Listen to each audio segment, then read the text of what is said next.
दोस्तों, जस्टिस काजी फायज ईसा ने नए चीफ जस्टिस ऑफ पाकिस्तान की हैसियत से बाकायदा तौर पर हल्फ उठा लिया है। और इस हवाले से उस तकरीब में कुछ खुशगवार वाकयात ऐसे हुए जो मैं आपके साथ शेयर करूंगा। उसके अलावा जो साबिक चीफ जस्टिस थे उनके और मौजूदा नए चीफ जस्टिस के दरमियान गाड़ी की तब्दीली के हवाले से एक खुशगवार मुकालमा हुआ जो मैं आपके साथ शेयर करूंगा। और आपको ये पता चलेगा कि ये जो नए चीफ जस्टिस हैं, जस्टिस काजी फायज ईसा, इनसे मुक्तदिर हलकों को, आम आवाम को, सहाफ़ियों को जो खुशकुन, जो मुस्बत उम्मीदें वाबस्ता हैं, उनकी दरअसल वजह क्या है। उसके अलावा सलीम साफ़ी ने इस तकरीब के हवाले से तबसरा करते हुए एक बहुत अच्छी बड़ी खूबसूरत बात की कि चश्मे फलक ने वो मंजर देखा कि वही आरिफ अलवी, वही सदर पाकिस्तान आरिफ अलवी, जिन्होंने अपने चेयरमैन और उनके साथियों की ईमा पर जस्टिस काजी फायज ईसा के खिलाफ सुप्रीम जुडिशल काउंसिल को रेफरेंस भेजा था, वही आरिफ अलवी उनसे हल्फ ले रहे थे और वो बतौर चीफ जस्टिस इस हल्फ बर्दारी की तकरीब में शरीक थे। बतौर चीफ जस्टिस वो हल्फ दे रहे थे। और इससे ये पता चला कि कुदरत जो है, अल्लाह ताला कादिर व मुतलिक है, वो किस तरह से वक्त तब्दील करता है, मुश्किल के बाद आसानी कैसे लेकर आता है, और वो किस तरह कादिर है इस चीज़ पे कि जिसे चाहता है उसे इज्जत देता है, जिसे चाहता है उसे जिल्लत देता है। अगर पूरी दुनिया भी किसी के खिलाफ हो जाए तो अगर अल्लाह ताला नहीं चाहता तो कोई उस शख्स को जलील नहीं कर सकता, रुसवा नहीं कर सकता। उस शख्स को कुछ चैलेंजेस का सामना ज़रूर करना पड़ सकता है, लेकिन बल आखिर कामयाबी उसका मुकद्दर बनती है। यही बात अब्दुल कय्यूम सिद्दीकी साहब ने भी की कि चीफ जस्टिस की अगर आप ये सारा बैकग्राउंड देखें, जो भी गुज़िश्ता 3-4 सालों में हमारी जो इंसाफ का सिस्टम है उसको देखा जाए या सियासी निज़ाम को देखा जाए, तो इनका चीफ जस्टिस बन जाना किसी मौजज़े से कम नहीं है। इनके चीफ जस्टिस बनने की राह में जिस तरह के रोड़े अटकाए जाते रहे हैं, अगर उन सब चीज़ों को देखा जाए तो ये बिल्कुल एक मौजज़ा दिखाई देता है। तकरीब में जो खुशगवार वाक़यात पेश आए उसमें एक सबसे प्यारी चीज़ जिसको बहुत ज़्यादा एंडोर्स किया जाता रहा, कल का सारा दिन उस पर बात की जाती रही है, वो ये थी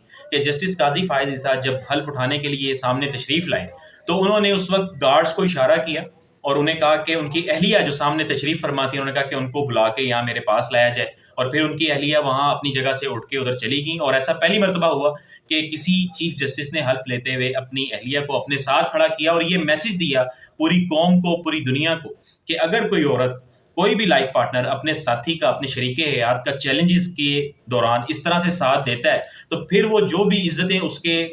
मुकद्दर में हैं या उसके हिस्से में आती हैं वो उनको भी बाकायदा तौर पर इसी तरह से इंजॉय करता है, उसे भी इज्जत मिलती है। तो उनकी अहलिया सामने खड़ी हुई ख़वातीन के लिए भी साबित कदमी का, इस्तकामत का एक इस्तारा बनी हुई थी। बल्कि इस खूबसूरत मंजर को बहुत सारे लोगों ने बड़े अच्छे अंदाज में बयान किया। इसके अलावा अब्दुल कय्यूम सिद्दीकी साहब ने बताया कि जब ये तकरीब शुरू होने वाली थी तो मौजूदा जो नए चीफ जस्टिस हैं उनकी अहलिया जब वहाँ तशरीफ़ लाई तो वो पीछे कुछ 1-2 जो कितारें थी वहाँ पे किसी सीट के ऊपर जाकर बैठ गई। उन्होंने शायद नोट नहीं किया कि उनकी सीट अगली रो में थी, लेकिन वो पीछे बैठ गई। और जब general Asim Munir, chief of army staff, वहाँ तशरीफ़ लाए तो उन्होंने, चूंकि वहाँ पे उनकी सीट थी, तो वो वहाँ कुछ देर खड़े इंतज़ार करते रहे कि उनकी सीट पर उन्होंने देखा कि वो चीफ जस्टिस पाकिस्तान की अहलिया जो थी वहाँ तशरीफ़ फरमाती उस रो में। तो उन्होंने वेट किया कि वो अगर किसी गलत फहमी की वजह से वहाँ पर बैठी हुई हैं तो उन्हें बता दिया जाए और वो वहाँ से उठ के आगे तशरीफ़ ले आए। तो फिर उसके बाद जब ये सारा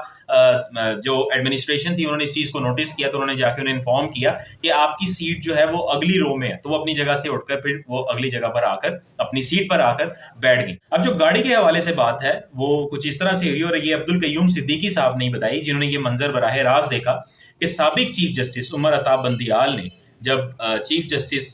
काजी फायज ईसा साहब से मुलाकात की तो उस मुलाकात के दौरान ही उन्होंने कहा कि जी, जजिस की जो गाड़ियाँ हैं वो 5 साल के बाद तब्दील होती हैं, तो बाकी जजिस की गाड़ियां भी तब्दील होने के लिए जा चुकी हैं, तो आप भी अपनी गाड़ी जो है उसको तब्दील करवा लें। जिस पर जस्टिस काजी फायज ईसा ने आगे से जवाब दिया कि मुझे नई गाड़ी की कोई ज़रूरत नहीं है। और अगर आपने वो तकरीब के मनाजिर देखे हो तो आपको नजर आएगा कि वो अपनी ज़ाती गाड़ी में बगैर किसी प्रोटोकॉल के वहाँ पर तशरीफ़ लाए और उन्होंने गार्ड ऑफ ऑनर लेने से भी इनकार कर दिया कि नहीं जी, मैंने गार्ड ऑफ ऑनर नहीं लेना। तो जब उन्होंने ये गाड़ी के हवाले से उमर अता बंदियाल को ये जवाब दिया कि मुझे नई गाड़ी की ज़रूरत नहीं है, तो उमर अता बंदियाल कुछ अपसेट हो गए और उन्होंने उन्हें आगे से ये जवाब दिया कि ना तो आप खुद कुछ करते हैं और दूसरों को भी कुछ नहीं करने देते। लेकिन हमारा ये ख्याल है और साबिक चीफ जस्टिस के लिए हमारा ये पैगाम भी है कि पूरी कौम को, आम आवाम को, सब लोगों को भरपूर उम्मीदें वाबस्ता है। हम देखते भी रहे हैं, देखते आए हैं कि जस्टिस काजी फायज ईसा बहुत कुछ करने का हौसला रखते हैं और हमें उम्मीद है कि वो पूरे पाकिस्तान के निज़ाम को,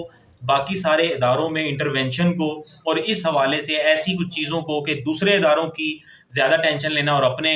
हमारा जो मुआशरती इंसाफ का सिस्टम है, सुप्रीम कोर्ट, हाई कोर्ट, अदालती जो भी निज़ाम है, उसको छोड़ के बाकी सारी चीज़ों के पीछे वो बिल्कुल वक्त ज़ाया नहीं करेंगे। वो इस चीज़ को अंडरस्टैंड करेंगे कि अगर अदालती निज़ाम दुरुस्त होगा, अगर छोटी बड़ी मातहत अदालतें, बड़ी अदालतें ये सारी परफॉर्म करेंगी अच्छे तरीके से, जिस तरह से इन्हें आइन और कानून के मुताबिक परफॉर्म करना चाहिए, तो बाकी सारे अदारे भी ऑटोमेटिकली ठीक हो जाएंगे। क्योंकि जब किसी को ये पता होगा कि एहतसाब के लिए जब हमने जजिस के सामने जाना है तो वहाँ पर इंसाफ होगा और फौरी इंसाफ होगा, तो फिर इसका मतलब यही बनता है कि बाकी सारे अदारे भी परफॉर्म करेंगे, उनकी अकाउंटेबिलिटी भी होगी और जो लोग नहीं परफॉर्म करेंगे उनको उसकी सज़ा भी मिलेगी। तो हमारा ऐसा कोई ख्याल नहीं है कि जस्टिस काजी फाइज ईसा कुछ नहीं करते और दूसरों को भी नहीं करने देते, बल्कि हम यही मानते हैं और यही जानते हैं कि जस्टिस काजी फाइज ईसा खुद भी बहुत कुछ करते हैं और वो दूसरों को भी पाकिस्तान की तरक्की और खुशहाली के लिए बहुत कुछ करने पर मजबूर कर देंगे।